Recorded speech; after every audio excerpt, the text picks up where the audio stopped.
Hello and welcome to some Polos. This is the best-selling passenger car in the country. In 2017 alone, Volkswagen sold over 50,000 new Polo and Polo Vivos. That's over 10% of the entire new car market in South Africa.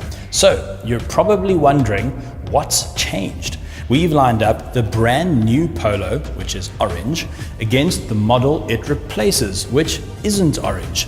Let's take a very detailed look. To make it easier for you to navigate through this video, we've provided timecode links to the different sections of the video in the description below.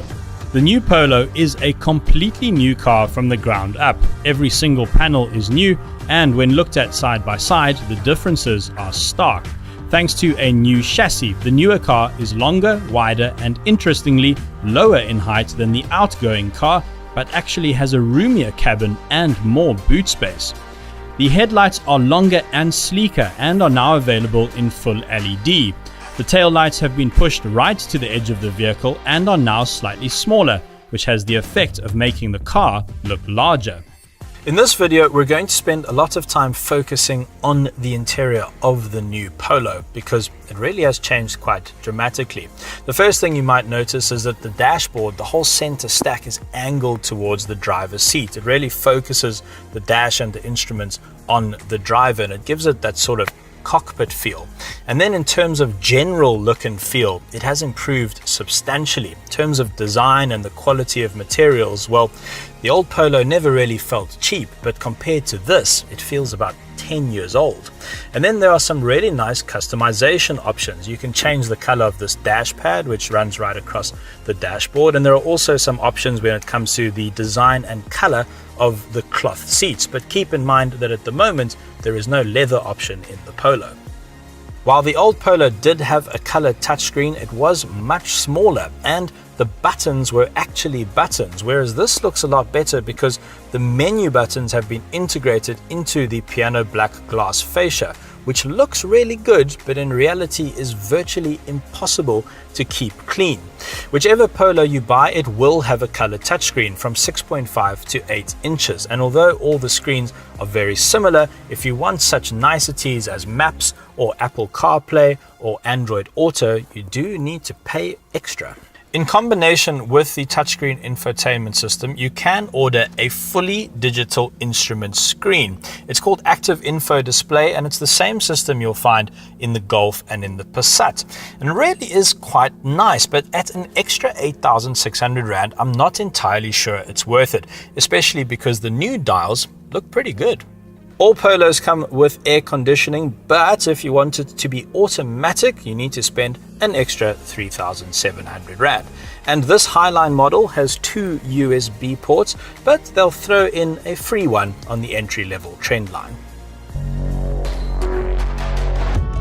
In terms of safety, there are some impressive active safety systems which are now available in the Polo, borrowed from the rest of the VW range. However, you will have to cough up for them.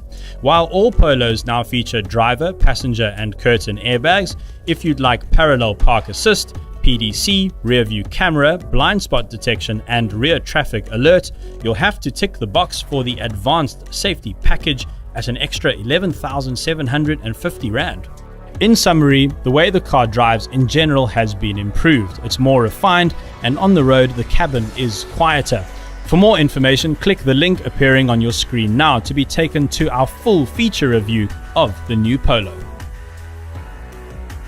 The new chassis has allowed the engineers to push the wheels to the furthest corners of the car, and what that does is simultaneously create more space for passengers and a larger boot area. So there's a bit more legroom in here and quite a lot more load space back there, and even the angle of the backrest has changed, which makes it a bit more comfortable. So little things like that which really make a difference. So Volkswagen says the boot space has gone up from 280 liters to 350. Now, I don't know, I've got a same size red cooler box in there and a same size red cooler box in there. And maybe it's a bit deeper.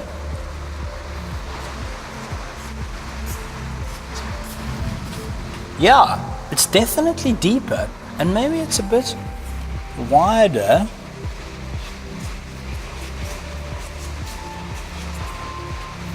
Yeah, it's a lot wider.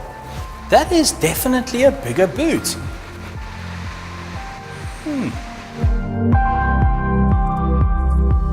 In terms of wheels, if you order the entry-level Trendline variant, you will receive 14-inch steel wheels with hubcaps, which will look quite similar to those. If you order the Comfortline, you'll receive 15-inch wheels as standard, and the Highline gets 16-inch alloys as standard. The Polo GTI will go all the way up to 18 inches.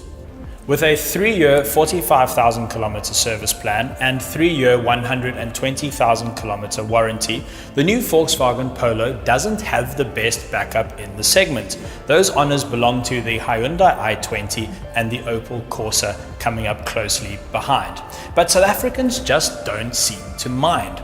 Ultimately, the new Polo is better in every single way than the car it replaces, and given that prices have only gone up by about 16,000 Rand from generation to generation, you would be silly to bet against the Polo remaining at the top of the sales charts.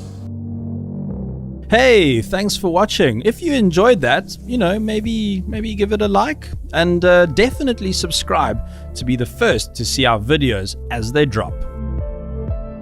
Yeah, definitely do that.